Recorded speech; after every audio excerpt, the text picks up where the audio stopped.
കപ്പലുകൾ മുങ്ങുന്നത് അതിനു ചുറ്റും വെള്ളമുള്ളത് കൊണ്ടല്ല, മറിച്ച് വെള്ളം അതിനുള്ളിൽ കയറുന്നത് കൊണ്ടാണ്. അതുപോലെ നിങ്ങൾക്ക് ചുറ്റും നടക്കുന്ന മോശം കാര്യങ്ങളെ നിങ്ങളുടെ ഉള്ളിലേക്ക് കയറ്റാൻ അനുവദിക്കാതിരിക്കുക.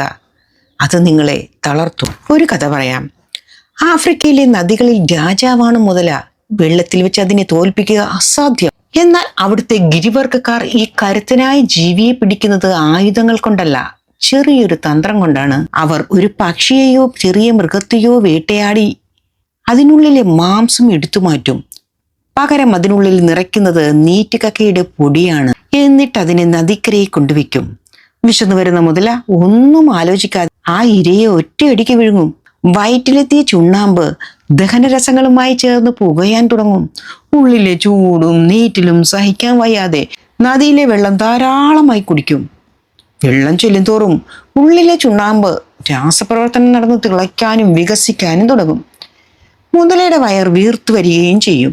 ഒടുവിൽ ഒന്ന് അനങ്ങാൻ പോലും കഴിയാത്ത വിധം ആ കരുത്തൻ തളർന്നു പോകും. അപ്പോൾ വേട്ടക്കാർ വന്ന് അതിനെ നിഷ്പ്രയാസം പിടികൂടും. ഈ കഥയിൽ നിന്ന് നാം അറിയേണ്ട ചില കാര്യങ്ങൾ: വിമർശനങ്ങളെ വിഴുങ്ങാതിരിക്കുക.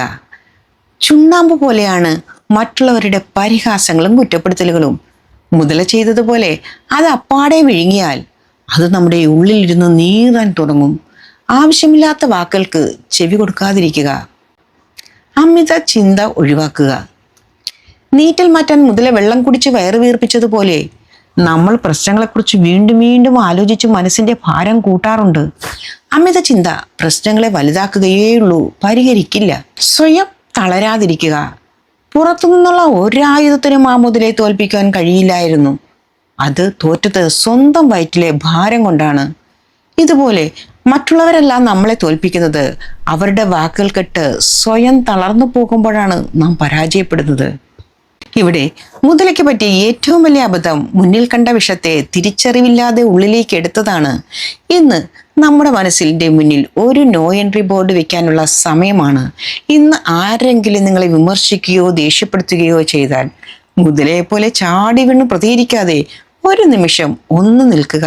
എന്നിട്ട് സ്വയം ചോദിക്കുക, ഈ കാര്യം എൻ്റെ സമാധാനം കളയാൻ ഞാൻ അനുവദിക്കണമോ? ഇത് മറ്റുള്ളവരുടെ വെറും അഭിപ്രായമാണെന്നും അതെൻ്റെ ഉള്ളിലേക്ക് എടുക്കേണ്ടതില്ലെന്നും തീരുമാനിച്ച് തള്ളിക്കളയുക. കപ്പലിന് പുറത്തെ വെള്ളം പോലെ മറ്റുള്ളവർ എറിയുന്ന നെഗറ്റീവ് വാക്കുകളെയും ചിന്തകളെയും മനസ്സിന്റെ പടിവാതികൾ തന്നെ നാം തടഞ്ഞു നിർത്തുക. അപ്പോൾ കൂട്ടുകാരെ, മുതലയുടെ കഥയിലൂടെ നമുക്ക് ലഭിച്ച ഗുണപാഠം നാം മറക്കരുത്. നമുക്കും വേണം ഒരു നോ എൻട്രി ബോർഡ്. ഈ വീഡിയോ നിങ്ങൾക്ക് ഇഷ്ടമായ ലൈക്ക് ചെയ്യാനും ഷെയർ ചെയ്യാനും മറക്കരുത്. Love you all. Be happy.